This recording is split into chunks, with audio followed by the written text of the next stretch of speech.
regarding Site 16 Faldo Road. We are, as a family, directly affected. We are adjacent to Site 16, and we're also adjacent to Site 116, which is in Bullockshill, but becomes part of the Barton connection.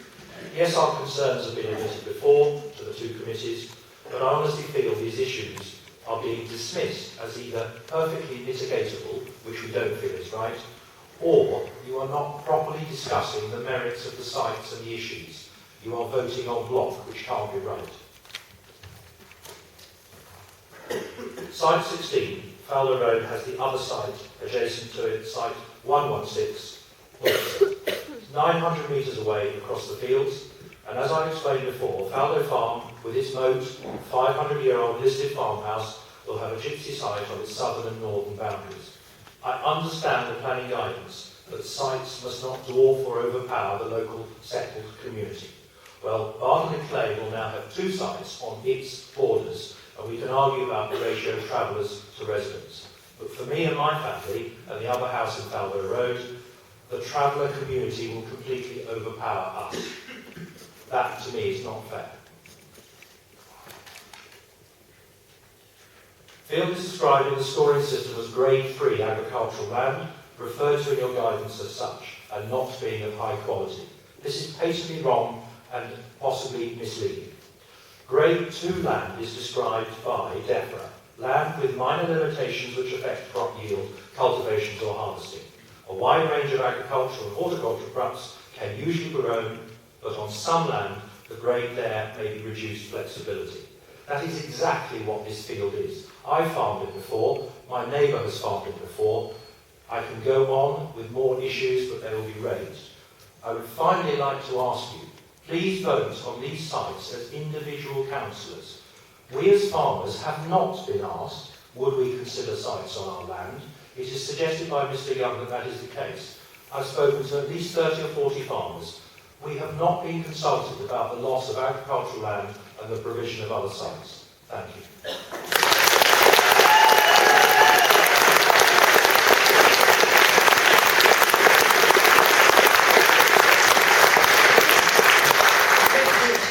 It's now Claire Mann from Barton Residents Action Group.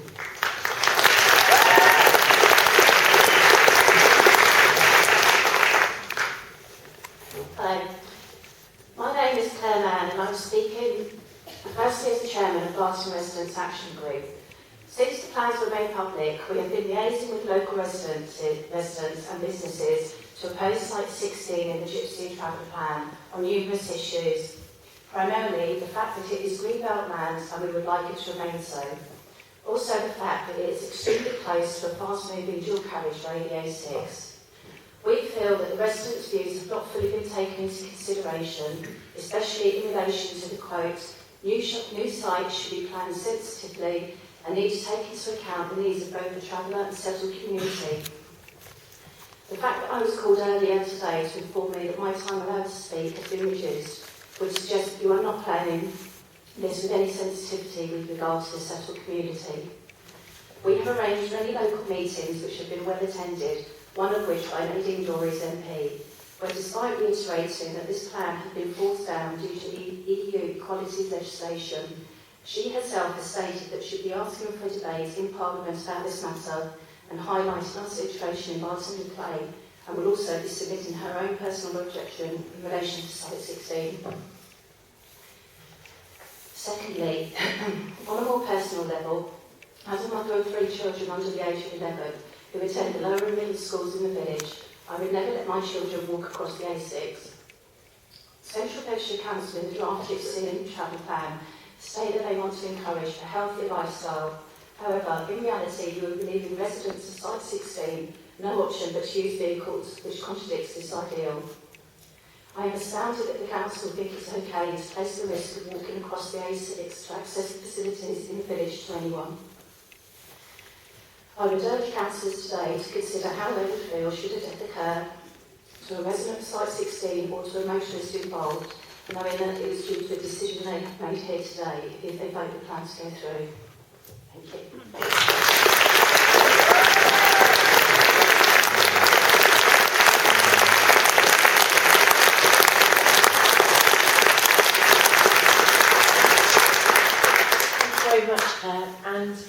We've got just 5 speakers left. We've just gone over 30 minutes. As I said, I'll let the last 5 speakers continue with the 2 minutes. And thank you for that. So the next person is Francis Caldwell.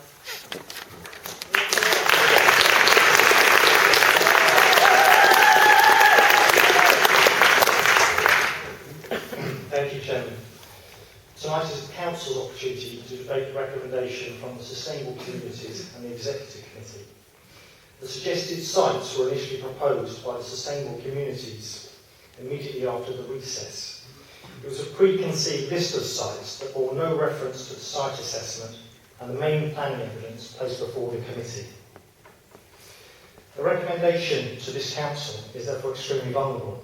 The advice from RQC raises concerns about the site selection process and how they were suggested and recommended.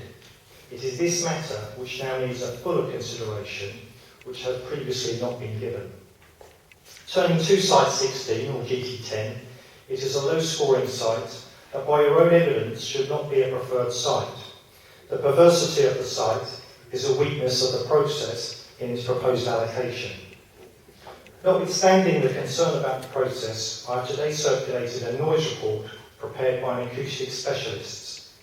It demonstrates GT10 has serious noise levels that would cause serious observed adverse effects. It is my professional opinion that if this site was to go forward to an inspector at an examination, he will not accept the site, he will delete the site, and it will demonstrate a weakness to the whole plan. The site fails to provide adequate environmental quality. It is inaccessible, noisy, remote, and it is perverse that it is proposed to be allocated, and I ask that this site is deleted from the plan.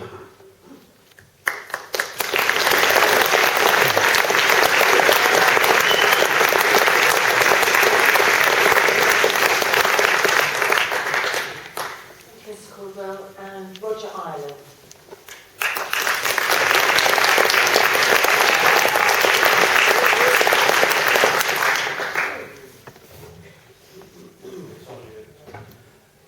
Good evening. My name is Roger Ireland, resident of Barton Le Clay since 1966. As already has been said, Site 16 is separated by the village, or from the village, by a busy dual carriageway. Therefore, to access the village, residents would have to play Russian roulette or either use their vehicles. So either way, it would be a huge personal risk or unsustainable means of getting into the village.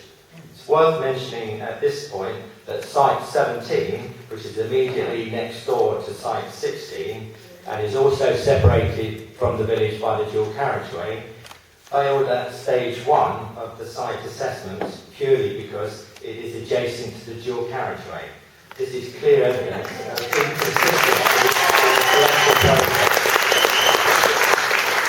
An environmental noise assessment, as we've heard, has been carried out and concluded that no part of Site 16 is suitable for residential use. Research confirms that Gypsy and Traveller communities have significantly poorer health status than any other ethnic groups in the UK. Therefore, in view of the evidence, are the councillors prepared to recommend Site 16 in the knowledge that it is both dangerous and unhealthy for this ethnic group? Returning to the fact of Green Belt, of being in Green Belt, you will know that it's in your own guidelines, plus those of the government, that planning permission for Gypsy and Traveller sites in Green Belt should only be granted where there are demonstrable, very special circumstances. Residents in Barton Le Clay settled community have previously applied for planning permission to build on Green Belt land and, quite rightly in my opinion, been turned down. Therefore, in the absence of special circumstances, if a Gypsy and Traveller site were allowed on Site 16, this would not be treating everyone equally and would, in my opinion, represent clear discrimination in favour of the Gypsy and Traveller community and would not be conducive to harmonious relationships between both communities. Thank you.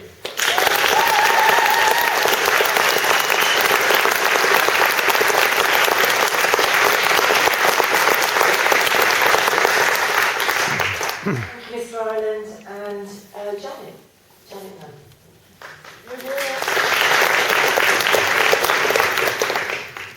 Thank you and good evening. My name is Janet Nunn. I'm a resident of Barton Le Clay and a member of its conservation group. The recommendation GC10 breaches the green belt at site 16 in Barton Le Clay, yet with no specific need identified. So it is itself in breach of the government's planning policy for traveller sites. Councillor Nigel Young wrote to me last night on specific need, giving a wider vision than is laid out in your papers today, and two justifications. Basically, he said that there is a need for more traveller pitches in the south, and that this need justifies new pitches in the green belt. To which I say, not on its own it doesn't. A generic need won't qualify. It has to be specific and justified. In other words, why do you need to use this particular site? Secondly, Nigel said that it won't be possible to put all the sites outside the green belt. To which I say, really, are you sure? You have identified sites for 147 pitches, and only this one site for 10 pitches is on green belt. Go back and look again harder. If you insist on proposing to develop on our green belt at site 16 based on nothing more than this, you will fail to substantiate specific need and will lay Central Bedfordshire Council open to legal challenge. And you will be challenged by the people of Barton Le Clay and beyond.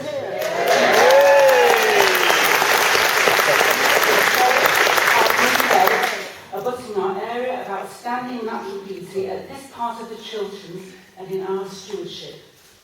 I'm told you're likely to pass this proposal tonight because if you don't move forward now as a formal consultation, you'll have failed to meet an important government deadline. So I'll ask two things. That you do vote against the proposal, or at least abstain, to show displeasure at the breach of our green belt.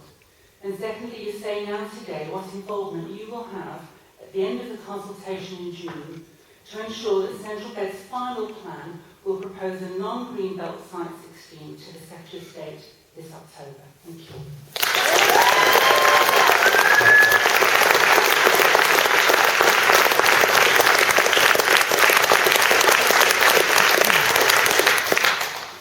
Thank you very much. And we've got Parish Councillor Lyndon Davison Williams on behalf of the Parish Council.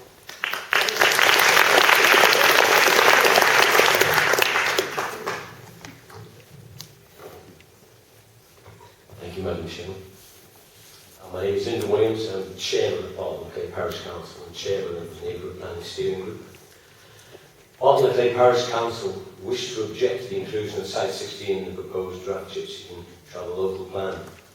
The two main areas of concern are a whole ream of NPPF and PPTS non-compliance issues, which we cannot begin to debate in the 2 minutes allowed this evening.